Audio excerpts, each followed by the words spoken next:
So I'm sure that this video is not going to get me beheaded or doxxed or really anything like that. I'm sure the comment section here will be great, just like it always is on this channel when I talk about controversial topics. But recently there has been a season 2 of a show that I've watched 1 or 2 episodes of, and it made me want to replay a certain game that just is a very controversial game, probably one of the most pulverizing experiences of all time. All right, I'm gonna cut to the chase here. Today we're talking about The Last of Us Part 2 and how I finally get it. To set the grounds here, The Last of Us Part 2 came out 5 years ago now? The original game came out in June of 2020, right? This was the height of the pandemic. This was really like during the first closure of everything. We were like 3 or 4 months into it. It came out to very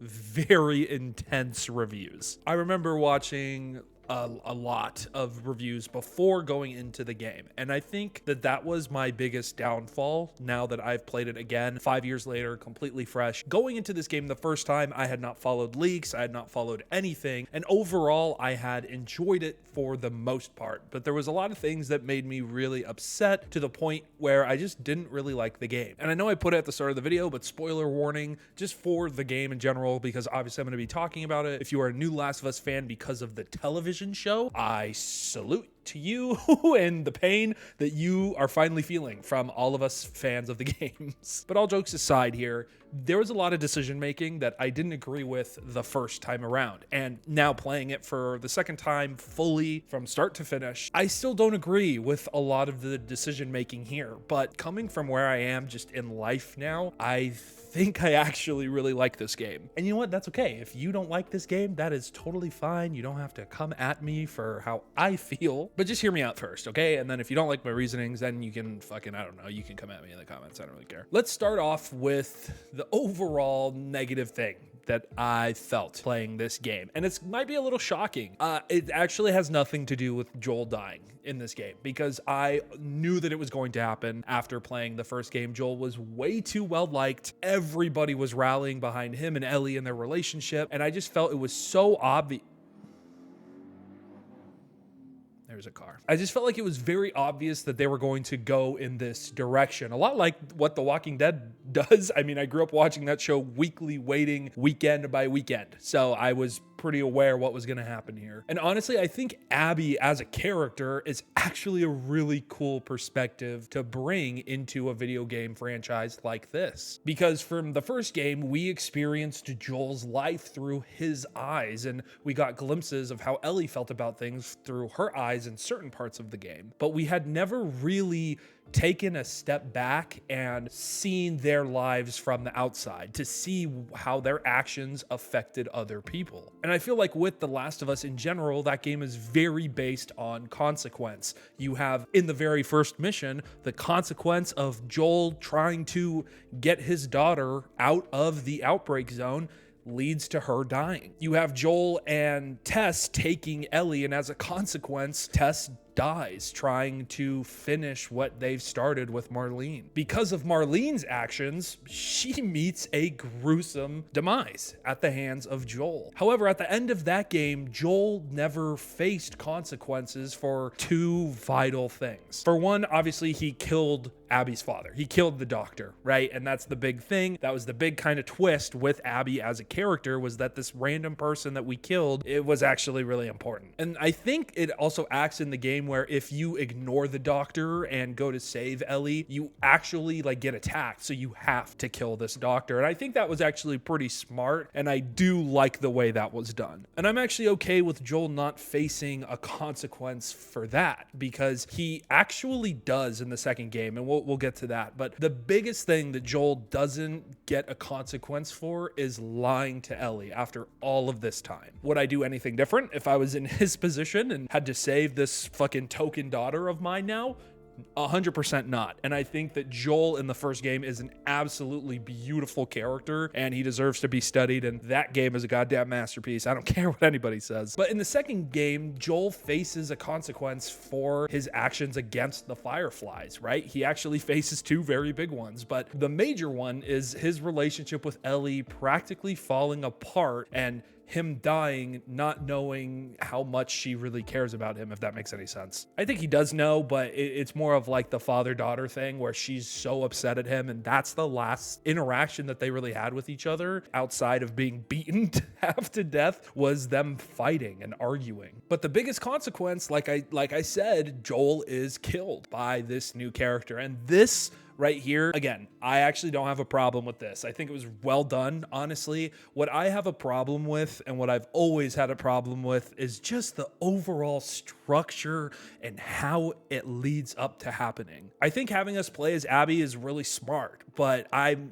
said this before forever. I really think we should have gotten to the part right when Ellie and like her friend group captures Joel, and then we start playing as Abby through all of the flashbacks and everything. I think that would establish a connection with the character for the player. At least even cut it before then. Maybe cut it when they're looking over the town that Joel, Ellie, Tommy, and everybody is living in. Maybe introduce Abby there and then cut back and then end her playing part when she discovers her father dying. Or I guess dead, because Joel fucked him up. He was like dead. But I think doing that would have made the moment of Abby killing Joel a lot more conflicting for the player, because at that point, I think that was fucked up. Because I think at that point, Abby is actually a okay enough written character for a lot of people to jive with. If I found my father in that position, just like most people, I think would react like Abby, like just it's vengeance through and through. But they didn't do that.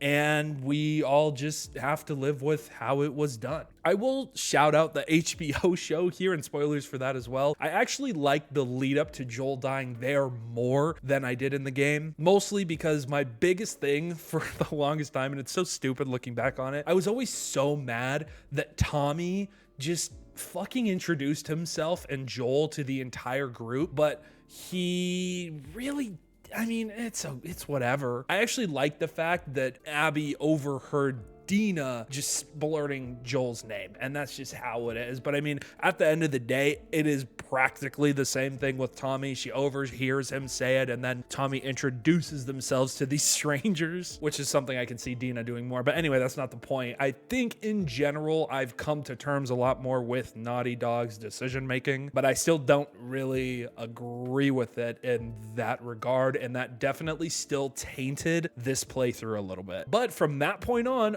all the way until the second to last portion of the game, I absolutely fucking loved it. Did I let myself die as Abby a bunch? Of course I did, because you just have to after what happened to Joel. But in general, the gameplay overall here is such a step up from the first game. You have a whole bunch, it feels like a whole bunch of new things that should have been in the first game that weren't, and they feel like it was kind of an oversight not to have them in the game, like proning and crawling. It's just so much better. The gameplay here is so fluid and good, especially because I more recently played The Last of Us Part 1 on my computer, and now playing Part 2, I can definitely feel the gameplay changes, and I just overall loved the combat here. The guns felt amazing. That was never, I think, a problem for most people, and this game is actually just fucking gorgeous to look at. This game's art style is amazing. The acting here from everybody across the board is just so good. I think there were people in Abby's friend group, though, that I didn't jive with in terms of performances. But you know what? That was 5 years ago, so, or even longer than that from when they made the game. So it is what it is. The score is great. The set pieces overall, amazing. I loved how they changed how the map kind of works. So you can go and explore different things, and there's all these different branches and backtracking. I do think, though, that portions of this game can get repetitive and kind of make it a grog to get through. A grog? What the fuck is a grog? Is that even a word? You really feel like you're dragging yourself through a lot of this game. And I remember I was telling a friend while playing this game that it felt very depressing to play this game in terms of it just takes so much out of you to try to play this game in longer stretches of time. So I really had to break up how I played this game, hence this video taking fucking forever to make. But I think from that aspect and just the overall gameplay tweaks and how the story unfolded, besides the Joel portion, which obviously is a very big portion, after that I really was invested in the story and I actually really enjoyed it until the ending. Personally, I feel that the game should have stopped after Tommy was at the farm and asking Ellie what she wanted to do, if she wanted to go track down Abby finally and get their revenge or not. Because I think that just segues, for one, into a third game a lot better, and it leaves a lot of room for interpretation. This game is very much about violence and about vengeance and just the overall rage that you have when a loved one is taken away from you and what that does to you. And I feel like that would have been a lot better than what actually happened. Everybody knows it at this point. Ellie tracks down Abby, ends up saving her and then letting her live after everything. And then she loses her family for doing so. And I actually like that part. I like the fact that Dina and I don't even remember the fucking kid's name, they leave, and I'm actually okay with that because again, this game is about vengeance and moving on, but just not being able to. And I get that feeling. Again, that's why I said I get the fucking game now, because I understand it now because I'm older. But I just think it just added such a, you know, when people say you're supposed to show and not tell, I feel like the last portion of the game was a lot of telling instead of showing, if that makes sense. Obviously, we see that Ellie has not forgiven Abby, but like has essentially become the bigger person and has let her go, even though she tracked her down and almost killed a child while doing so, which was very Abby of her to do. And you do get the glimpses with Abby as well. I mean, she purposely lets Dina live when she could have very easily slit Dina's throat, right? We all know this. But again, I just think it's, I don't know, maybe it's just me. Maybe it's because I was just so tired from playing the rest of the game. It felt like it just added unnecessary things to do at the end. Almost like they got to the ending and they were like, oh wait, we kind of have to tie things up with Abby, but then they don't tie things up because Abby and the bald kid are still alive. Like they just escaped and they're driving away on a boat now. And where the fuck are they going? Like what's going to happen with them? You know, now I'm kind of invested into Abby's story. So if they do make a 3 and Abby's not in the game whatsoever, that's going to have some problems of its own. But overall, I get it.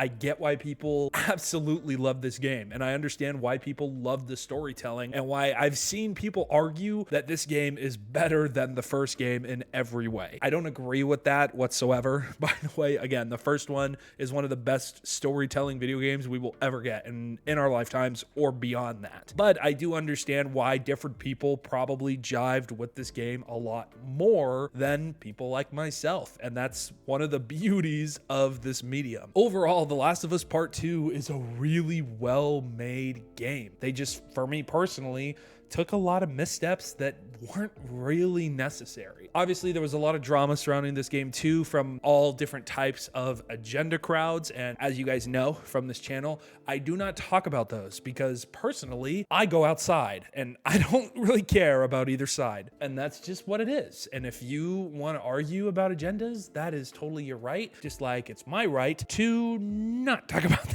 that. But in all seriousness, I really enjoyed this game. And if they ever do come back to The Last of Us, I will be there for the third game just to see how Ellie's story ends. Because if they make a third game, she's gonna die. You heard it here first. They're not gonna let her live. I mean, she lived through everything in this game. Shit, she's fucking dead in the next one. But thank you guys for watching this video. If you stuck all the way to the end, I appreciate you hearing out my opinion and hearing how I felt about this game. Let me know your thoughts in the comment section down below. I'm expecting this video, if this is one of the videos that doesn't get a lot of views overall, I'm okay with it because I feel like this video is a lot more controversial than my other ones. But if you disagree with me and me liking the game or thinking the gameplay is better or anything like that, or you have your own thoughts about how they could have done the story here better, let me know. Thank you guys so much for watching. This has been Nate, otherwise known as Wicked, and I will see you guys in the next video. Peace out.